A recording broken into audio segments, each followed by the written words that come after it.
Comment choisir la solution la plus adaptée à ta situation? C'est simple, en fonction de ton besoin d'épargne. Alors laisse-moi t'expliquer comment définir ton besoin d'épargne et prendre les bonnes décisions. Peu importe ce que tu veux faire, c'est primordial de te mettre dans un premier temps en sécurité financière. Tu dois disposer d'une épargne 100% disponible pour pouvoir réagir en cas de coup dur à des dépenses imprévues, des dépenses qui sont urgentes. C'est ce qu'on appelle un objectif de précaution. Cette épargne de sécurité va te permettre de pouvoir réagir en cas de coup dur à des dépenses qui sont inattendues, qui sont urgentes, à une perte de revenus temporaire et à tout ce qui pourrait venir perturber ton quotidien. Tu dois avoir accès facilement à cette épargne, elle doit donc rester 100% disponible.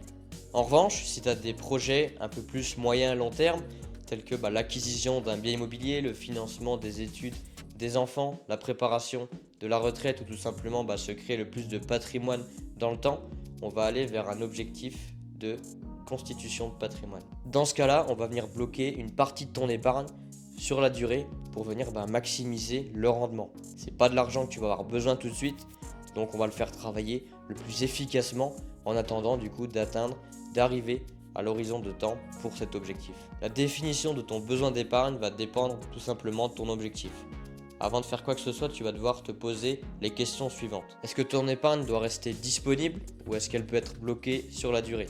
Quel niveau de risque es-tu prêt à prendre? Et le plus important, quel est l'horizon de temps que tu vises?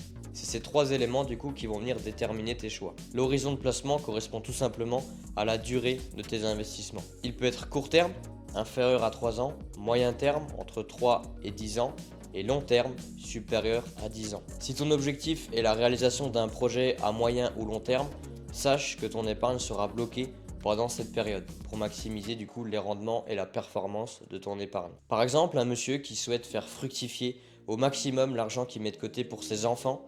Ses enfants sont en bas âge, moins de 5 ans, et ils ne pourront bénéficier de leur argent qu'à partir de leur majorité. L'horizon de temps est donc assez long, on ne va pas avoir besoin de cet argent-là tout de suite, immédiatement ou dans les prochaines années. Donc on va venir pouvoir le bloquer pour maximiser le rendement et la performance. La plupart du temps, les parents qui souhaitent mettre de côté de l'épargne pour leurs enfants font ça sur un livret A ou un livret jeune. Mais c'est clairement pas une solution qui est appropriée, vu que sur les livrets A, livrets jeunes, l'argent est disponible maintenant, alors qu'on n'a pas besoin de cet argent-là tout de suite, donc autant le faire travailler dans quelque chose qui est bloqué pour pouvoir démultiplier les rendements qu'on va avoir. Une fois que tu as déterminé ton objectif, ton niveau d'épargne, ton horizon de placement, le niveau de risque que tu es prêt à prendre, n'hésite pas à en parler, à discuter de ça avec un professionnel, un conseiller indépendant qui pourra du coup t'aider dans la mise en place des meilleures solutions qui sont le plus adaptées à toi et ta situation. En résumé, pour choisir le produit le plus adapté à ta situation, tu vas d'abord devoir réfléchir à ton besoin d'épargne.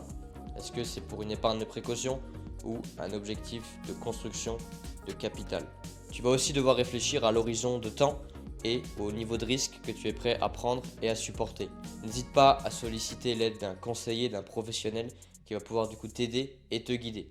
Et surtout, rappelle-toi que les décisions financières que tu prends aujourd'hui vont avoir un impact considérable sur ton avenir financier. Je te remercie pour ton écoute et je te dis à très bientôt.